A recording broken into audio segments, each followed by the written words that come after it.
హోటల్లోకి car దూసుకెళ్లిపోయింది. హోటల్లోని సామాగ్రి మొత్తం ధ్వంసమైపోయింది. Car బీభత్సం సృష్టించింది. చిలకలూరిపేటలో జరిగింది ఈ ఘటన. పల్నాడు జిల్లా చిలకలూరిపేటలో కారు బీభత్సం సృష్టించింది. విజయ బ్యాంక్ సెంటర్లో హోటల్లోకి కారు దూసుకెళ్లిపోయింది. హోటల్లోని సామాగ్రి మొత్తం ధ్వంసమైంది. గంజాయి మత్తులో కారు నడిపినట్టుగా పోలీసులు చెప్తున్నారు. ఆ కారులో 2 యువకులు 3 యువతులు ఉన్నారు. 5గురిని పోలీసులు అదుపులోకి తీసుకొని విచారిస్తున్నారు.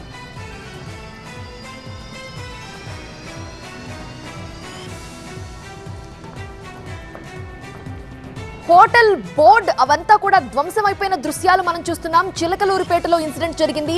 కారు ఒక్కసారిగా దూసుకొచ్చింది. కారు ముందు భాగం మొత్తం కూడా తుక్కుతుక్కైపోయిన దృశ్యాలు మీరు చూస్తున్నారు.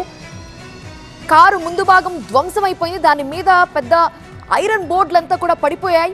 హోటల్లోకి ఒక్కసారిగా దూసుకెళ్లిపోయింది. హోటల్ సామాగ్రి ధ్వంసమైంది. కారు ముందు భాగం కారు మొత్తం కూడా డ్యామేజ్ అయింది. ఆ కారులో 5గురు ఉన్నారు. వాళ్ళందరినీ కూడా అదుపులోకి తీసుకున్నారు. గంజాయి మత్తులో కారు నడిపినట్లుగా పోలీసులు గుర్తించారు.